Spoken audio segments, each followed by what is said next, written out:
Bonjour à tous, bienvenue, édition spéciale du Mag-Orient consacrée entièrement aujourd'hui au cinquantenaire de la guerre des 6 jours. Une guerre éclair que les Arabes ont baptisé Naksa, le revers en arabe, un euphémisme qui cache mal un traumatisme encore vivace dans le monde arabe. Déclin du panarabisme, montée en puissance de l'islam politique et de la question palestinienne.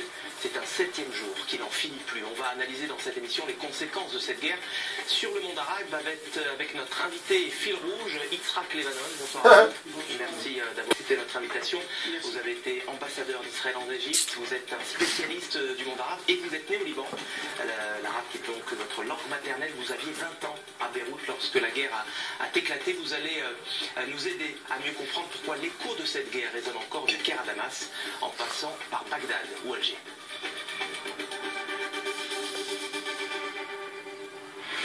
Dans les années 50, les Arabes rêvaient de gloire culturelle, de puissance et d'unité, mais en quelques heures à peine, l'aviation israélienne a donné le coup de grâce au nationalisme arabe. L'islam politique qui était aux aguets n'en demandait pas tant. Et à Bardugo. Il est 18h50 précise, ce vendredi 9 juin 1967. Les Égyptiens trépignent devant leur poste de télévision. C'est un président défait qui se présente à eux face caméra pour annoncer sa démission. فإنني على استعداد لتحمل المسؤولية كلها ولقد اتخذت قرارا أريدكم جميعا أن تساعدوني عليه. Celui qui fut le symbole des espoirs et des aspirations du monde arabe, le Saladin des temps modernes, le chantre de l'unité arabe, a décidément beaucoup perdu de son aura et de son territoire. À la débâcle militaire s'ajoute la défaite politique de l'icône d'une génération qui avait parié sur le développement, l'unité arabe et le socialisme. Les années 50 jusqu'au mois de juin 1967, les Arabes avaient pourtant entretenu l'espoir d'une seconde chance pour réparer ce qu'ils avaient baptisé la Nakba, la catastrophe, la perte de la Palestine et la création de l'État d'Israël en 1948. De grands courants panarabes avaient vu le jour. Déjà en 1947, les Syriens Michel Aflaq et Din al-Bitar créent le parti Baas. Le premier est chrétien, le second musulman, mais qu'importe, le panarabisme n'a que faire des clivages traditionnels. L'héritage culturel de l'islam est revendiqué, certes, mais au nom d'une arabité partagée. 5 ans plus tard, le coup d'État mené par les officiers libres égyptiens bouleverse un monde arabe de plus en plus hostile à la présence des puissances coloniales dans la région. L'idée de créer un État arabe au Moyen-Orient mobilise les foules dans le contexte de la décolonisation incarnée par Nasser. L'idéologie va rapidement inspirer l'Irak de Saddam Hussein ou la Syrie d'Al-Assad. Grâce au soutien du parti Baas, très influent en Syrie, Nasser proclame en 1958 la création de la République arabe unie, un État transnational qui comprend l'Égypte, la Syrie et bientôt le Yémen. Mais la parenthèse panarabe se referme aussitôt. En 1961, la Syrie recouvre son indépendance, suivie par le Yémen. La défaite arabe de la guerre des 6 jours met définitivement fin au paradigme. Elle apporte de l'eau au moulin des fondamentalismes religieux. Selon eux, elle est la conséquence directe de l'importation d'idéologies étrangères, considérées comme de nouvelles formes de l'impérialisme occidental. Voici ce que dit dans une prière publique, au lendemain de la défaite, le cher Mohammad Mitwali Sha'arawi, le plus populaire des responsables religieux égyptiens. Il nous faut remercier Dieu pour une défaite traumatisante qui a servi à réveiller la nation et à lui donner conscience qu'elle s'est égarée en excluant la religion des affaires publiques. Le népotisme, la corruption, l'échec économique et l'impuissance à libérer la Palestine vont discréditer les régimes nationalistes laïques de la région. Les masses arabes vont finir par tourner le dos au panarabisme et être de plus en plus séduits par la Oumma, la nation musulmane. L'islam politique n'a plus qu'à reformuler l'affrontement national et territorial en un antagonisme religieux. La guerre de juin 67 n'aura duré que 6 jours, mais dans le monde arabe, son écho. Salam alaikum wa rahmatullah wa barakatuh. Bonjour à toutes et à tous mes amis. Nous sommes le 24 janvier 2019. Il est exactement 13h40.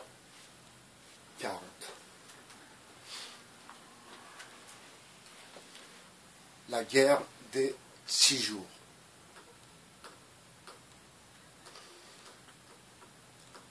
La guerre des 6 jours est, si vous voulez, l'empreinte ou la naissance de l'empreinte du sionisme. Je m'explique. Le roi du Maroc a bel et bien trahi la Oumma. Le roi du Maroc a bien trahi les musulmans, a bien trahi le Maghreb, a bien trahi le monde arabe, quelque part.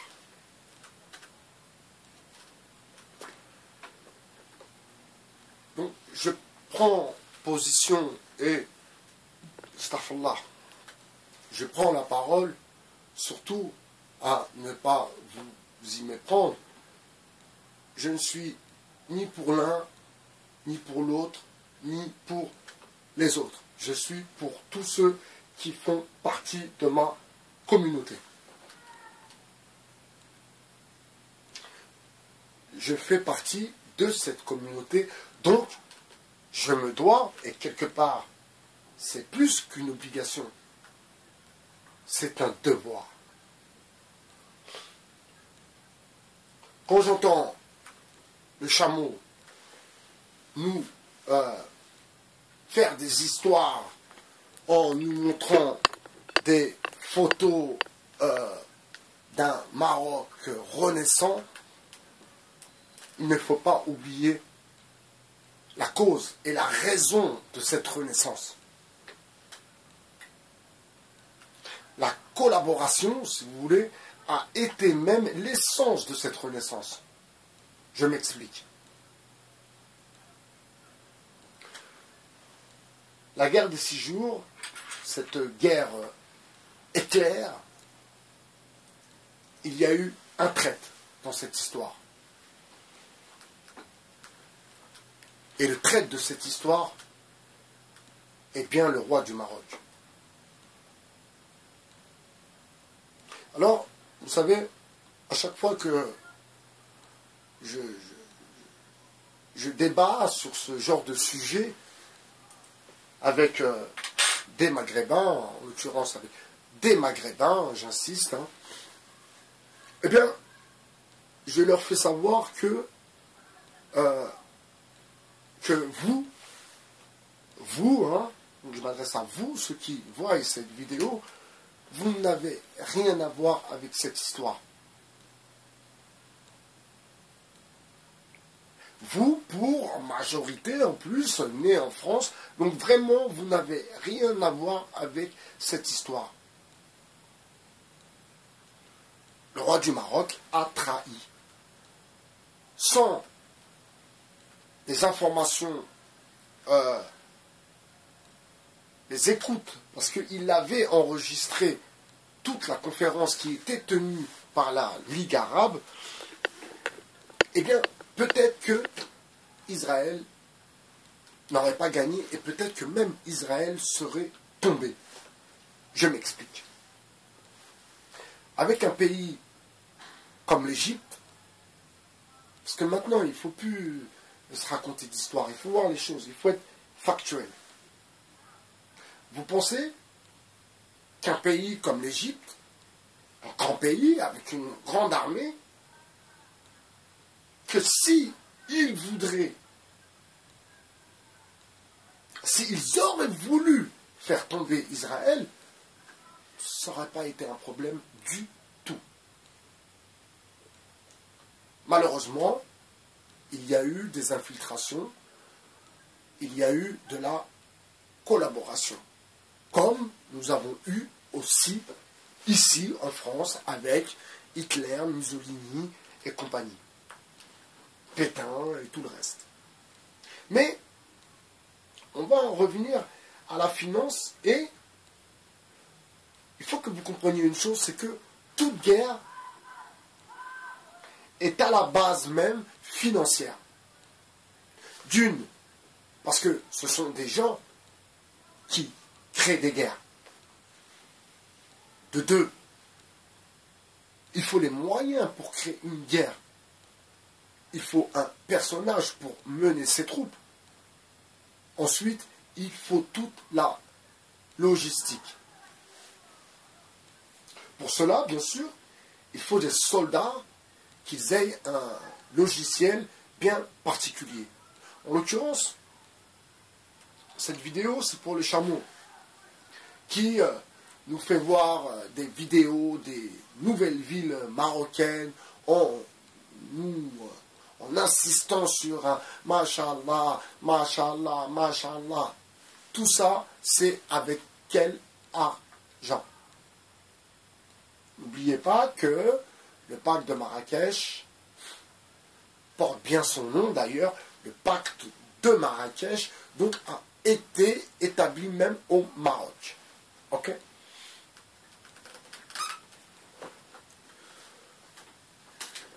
Le retour du patriotisme est-il une bonne chose?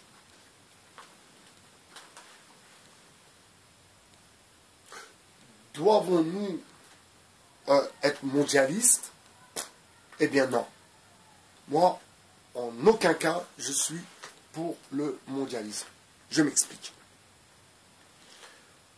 C'est le mondialisme qui crée des misères, c'est le mondialisme même qui crée des guerres et qui crée par la suite des flux de migration et des gens, ma foi, qui viennent ici pour faire tourner la machine, pour faire tourner l'économie.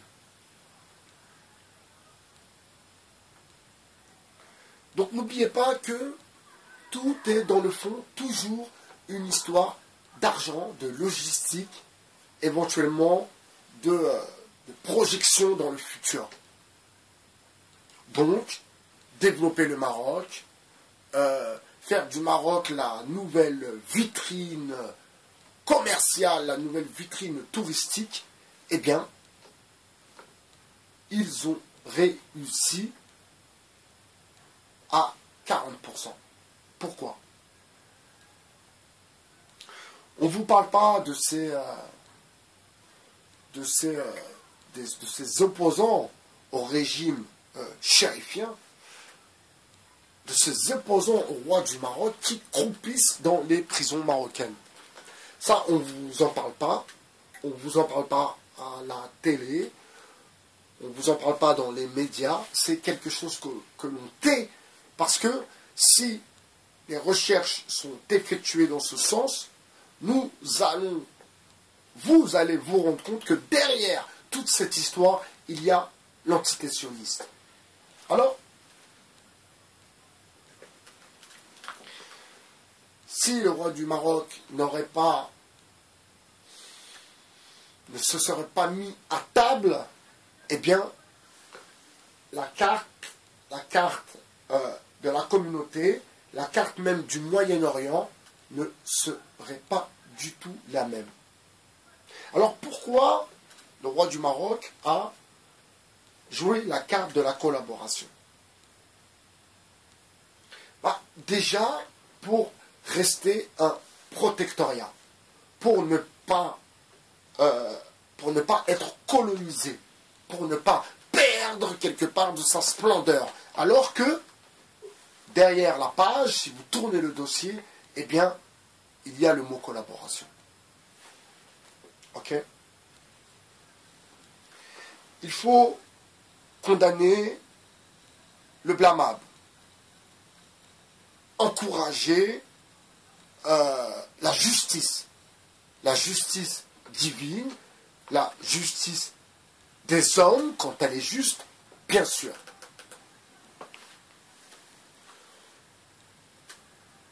Le peuple, en l'occurrence les Marocains, ne sont pas du tout responsables de cette collaboration. En aucun cas. Et pourquoi? Et ça, j'insiste sur ce détail pour que les Marocains qui verront cette vidéo comprennent que je n'accuse pas les Marocains ou le Maroc. J'accuse cet individu. Cet individu qui, par soumission, en pensant au développement de son pays, a préféré jouer la carte de la collaboration.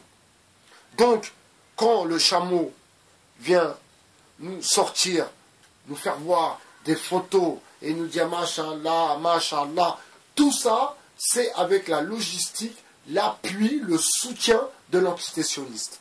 Ok? Donc j'ai encore plus de respect, et ceci, pas parce que je suis moi-même très proche de l'Algérie et des Algériens, non.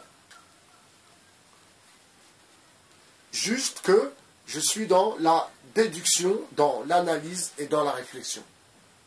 Donc, pourquoi j'insiste en disant que les Marocains ne sont pas du tout coupables de collaboration? Eh bien, parce que déjà, le Maroc est une royauté.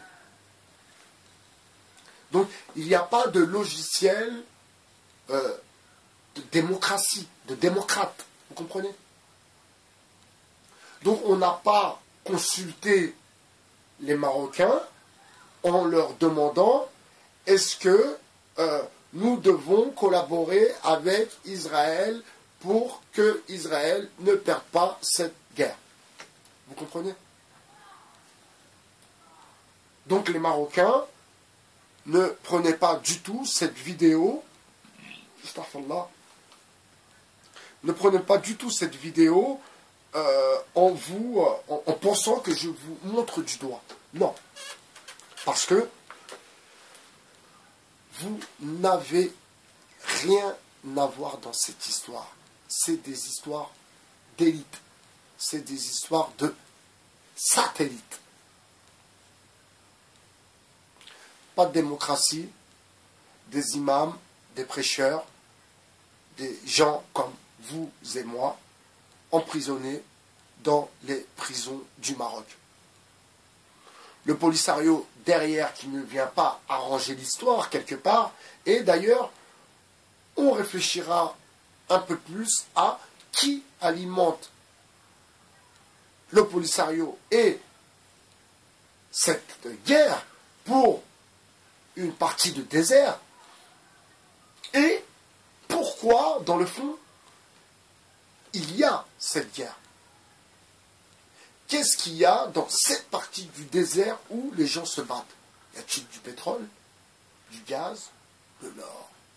Enfin, il y a bien sûr, et ça c'est une certitude, si ils se battent cette partie du désert, ce n'est pas pour des Marlboro, pour du trafic de cigarettes. Comme d'ailleurs on a voulu faire passer comment il s'appelle, le prédicateur Marlboroman, comme il l'appelle. D'ailleurs, je crois qu'il a été exécuté. S'il a été exécuté, eh bien, qu'il repose en paix, car c'était un vrai combattant.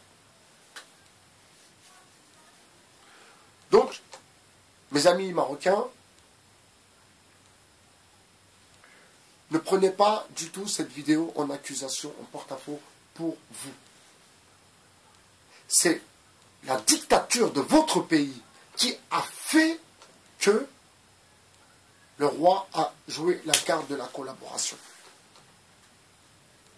Et je le répète, il n'y a pas de loi votée à main levée pour prendre une décision. Doit-on collaborer ou il ne faut pas collaborer, surtout pas. Et si le peuple aurait été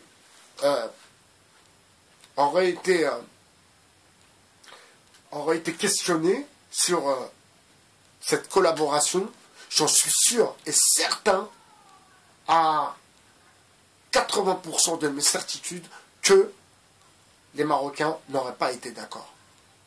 Pourquoi? Le Maroc est un pays où, ma foi, l'islam a une place conséquente.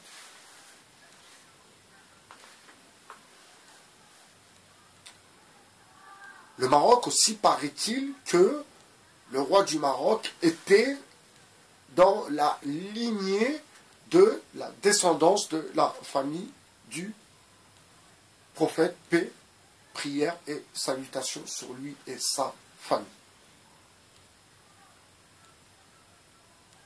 Voilà ce qui me pousse à croire par déduction que les Marocains eux-mêmes n'auraient pas accepté cette collaboration. Donc, ne prenez pas, vous, Marocains, ne prenez pas du tout, mais vraiment pas du tout, épreuve de mon impartialité. Je suis impartial parce que je ne suis pas du Maghreb, donc je regarde un peu l'histoire avec plus de recul que vous, Maghrébins. Mais par contre, je sais ce que c'est la collaboration. Mon pays aussi a vécu la collaboration, que ce soit le Congo ou que ce soit la France. Vous comprenez? Donc renseignez-vous à vos claviers, guerre des 6 jours, comment Israël a gagné et pourquoi Israël a gagné cette guerre. C'était By BHR, votre philosophe. Je vous dis à très bientôt sur le 2.0. Merci, je vous souhaite une bonne journée à vous tous. Au revoir.